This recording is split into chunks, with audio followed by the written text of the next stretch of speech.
مولاي صل وسلم دائما ابدا بسم اللہ الرحمن الرحیم۔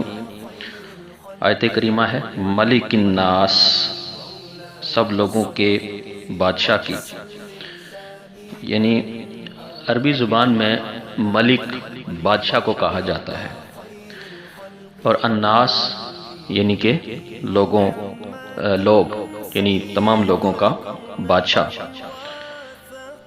اچھا، اس کے بعد ہے دوسری آیت کریمہ ہے الہ الناس، تو تمام لوگوں کے معبود کی، یہ اس کا ترجمہ ہے۔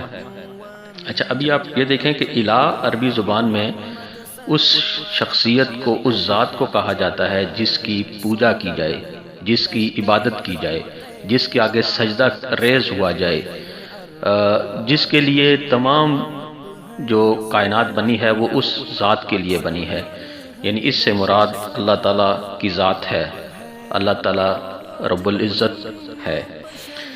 الناس یعنی کہ لوگوں کا۔ جزاکم اللہ خیر۔ محمد محترم جیند تاب جنت آدم، سب عرب تے سب عجم۔